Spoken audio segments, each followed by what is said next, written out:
Assalamualaikum warahmatullahi wabarakatuh. Halo semuanya, perkenalkan nama saya Adinda Ikhwani dengan nomor induk mahasiswa 4202404002. Nah, pada video kali ini saya akan membuat sebuah video penerapan properti pada CSS. Properti apa saja sih yang akan saya terapkan atau saya bahas? Nah, sini saya akan menyebutkan satu persatu properti yang akan saya bahas. Yang pertama ada letter spacing, kemudian ada word spacing, kemudian ada line height, kemudian ada text indent, kemudian ada text origin, dan ada vertical origin, kemudian ada direction. Nah, jadi saya akan menerapkan keenam properti tersebut secara teratur dan secara satu persatu dari awal hingga selesai. Nah, teman-teman, sekarang saya sudah berada di halaman Sublime. Nah, jadi di sini kita akan memulai menerapkan properti yang saya sebutkan tadi. Di mana di sini saya akan memulai dari properti yang pertama, yaitu letter spacing. Jadi saya akan membuat kelasnya terlebih dahulu.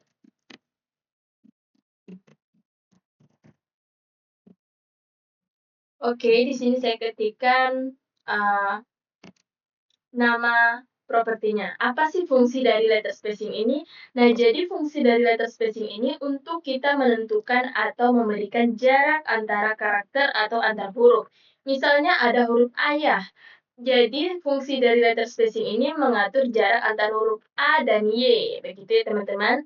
Oke, di sini langsung saya saja contohkan. Di sini saya akan memberikan jaraknya sekitar 20 pixel. Kemudian saya panggil. Oke, kita ketikkan nama kelasnya. Oke, jika sudah.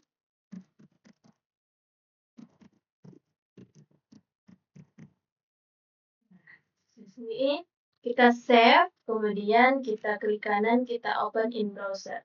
Nah, ini teman-teman merupakan hasil dari penerapan properti letter spacing. Apa sih, di mana sih letak fungsi dari properti ini? Ini letaknya adalah dia memberikan jarak antara huruf ke huruf, antara karakter atau dari karakter ke karakter. Di sini kan sudah jelas ya perbedaannya. Ini dia jaraknya itu agak jauh, sekitar 20 pixel. Nah, lanjut untuk properti yang kedua, yaitu word spacing.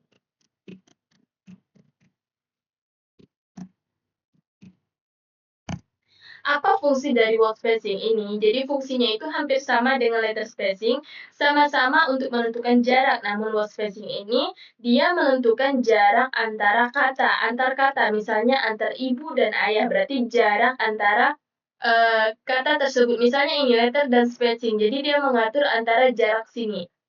Oke, langsung saja kita contohkan supaya kita memahaminya lebih mudah.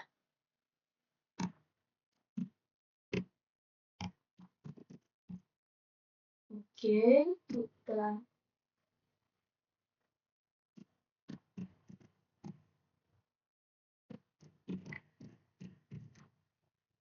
di sini.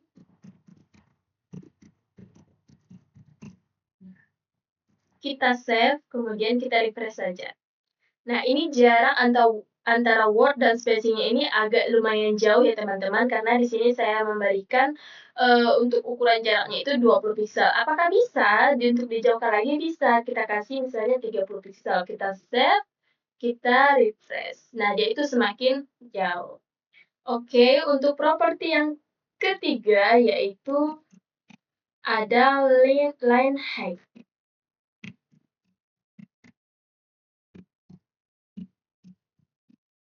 Apa sih fungsi dari line height ini? Fungsinya itu sama, masih untuk menentukan jarak, namun dia untuk menentukan jarak baris. Dari dia menentukan jarak baris pada suatu teks atau kalimat ya.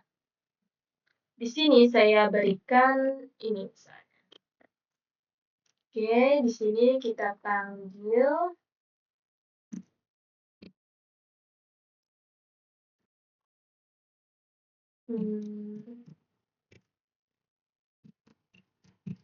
Oke.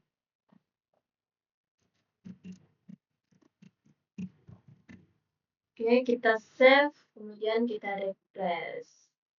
Nah, ini dari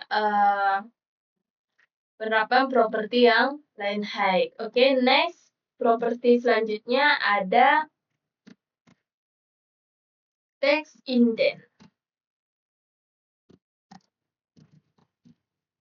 Apa sih fungsi dari text indent ini? Fungsi dari text indent ini kita memberikan ruang atau kita itu memberi jarak di awal paragraf. Jadi ini biasanya tuh kita gunakan untuk kita membuat paragraf. Jadi teman-teman semua kan pasti tahu ya bagaimana sih bentuk paragraf. Biasa di awal paragraf itu teksnya itu akan masuk ke dalam atau katanya itu akan masuk ke dalam. Di sini saya akan memberikan untuk jaraknya 30 pixel. Oke, sekarang saya panggil.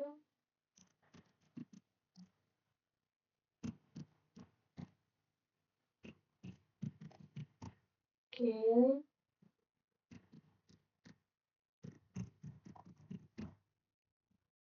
Kita save, kemudian kita refresh. Nah, ini dia teman-teman, fungsi dari text indent. Di sini tuh jarak di awalnya ini akan kelihatan dia lebih masuk ke dalam. Karena di sini saya kasih 30 pixel. Bisa nggak sih kalau mau lebih jauh bisa tinggal diatur pada sininya, tinggal kita besarkan. Kalau misalnya sini saya kasih 20 pixel, maka dia akan lebih maju lagi ke depan sini. Oke, next untuk properti selanjutnya ada text algid. Oke.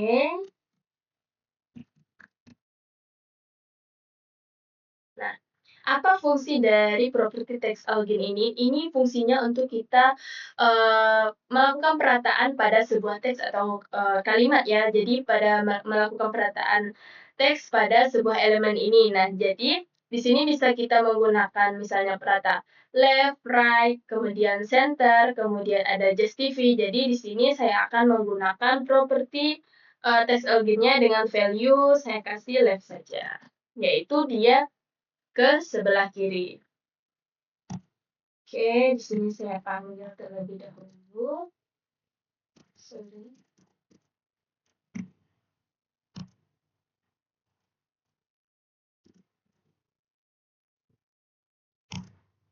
Oke.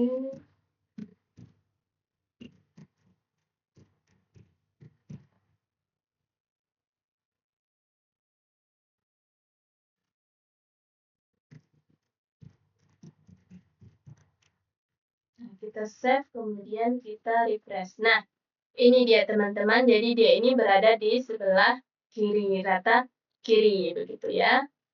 Oke, next ke properti yang selanjutnya ada vertical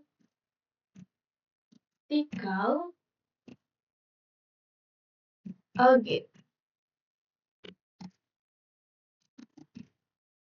Apa sih fungsi dari vertical algin ini? Jadi fungsinya itu untuk mengatur atau kita menentukan perataan vertikal dalam suatu elemen terhadap sebuah garis atau dalam sebuah sel tabel ya teman-teman. Nah di sini value-nya kita isikan middle, ini saya pilih middle yaitu dia itu data di tengah. Oke, maaf sebelumnya di sini saya akan kasih display. Oke, sini saya atur terlebih dahulu untuk width-nya saya kasih 100 pixel. Kemudian saya berikan juga line height-nya. Saya samakan untuk mengatur antara atas dan bawahnya nanti ya. Oke, saya kasih background juga karena ini kan dalam sebuah tabel ya. Saya kasih warna misalnya enggak usah, ini saya kasih warna ini aja. Oke, sudah kita panggil. Oke, seperti biasa kita panggil vertikal. Oke. Oke, di sini kita ketikkan. Oke. Kita save, kemudian kita refresh.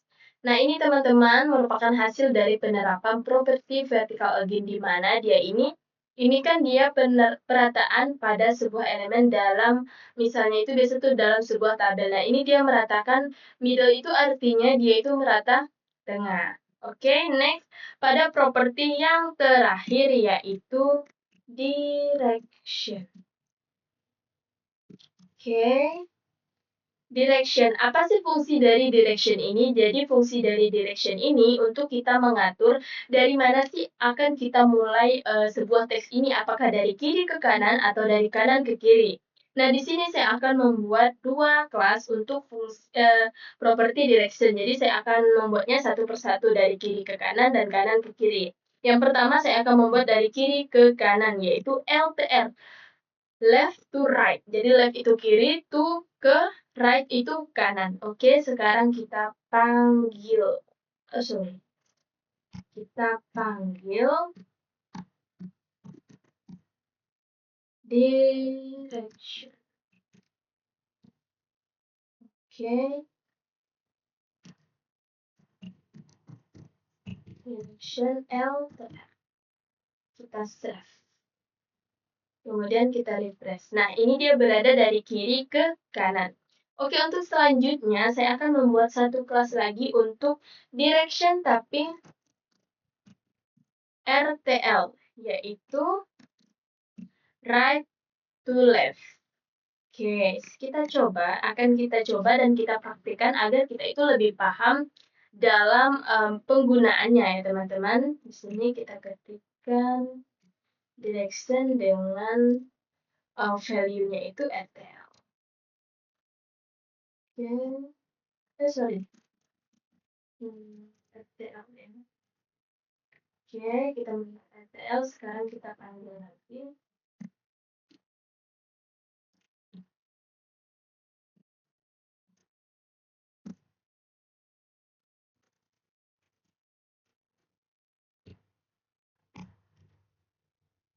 Loh, sorry, ini kesalahan. Oke, kita panggil lagi.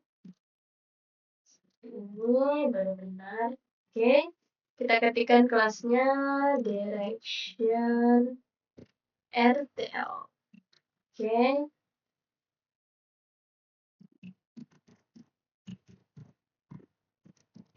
Oke, kita save. Kemudian kita refresh. Nah, ini dia teksnya itu bermulai dari kanan ke kiri. Nah, ini merupakan hasil dari penerapan 6 properti yang saya bahas, yaitu letter spacing, kemudian word spacing, kemudian line height, kemudian ada text indent, ada text elgin, ada vertical elgin, dan direction.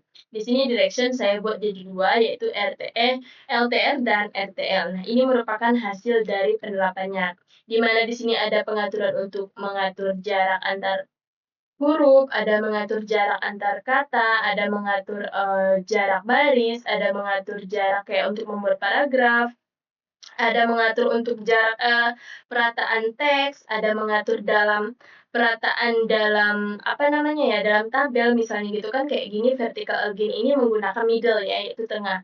Ada untuk kita mengatur kayak dari mana sih kita akan memulai teks ini, dari kanan ke kiri, dari kiri ke kanan. Nah, ini merupakan hasil dari penerapan properti yang saya sebutkan mulai dari awal hingga selesai. Nah, mungkin hanya itu yang dapat saya sampaikan. Jika ada kesalahan pada saat saya pembuatan video pada kali ini, saya meminta maaf yang sebesar-besarnya. Saya Dinda Ivani, pamit undur diri. Assalamualaikum warahmatullahi wabarakatuh. See you.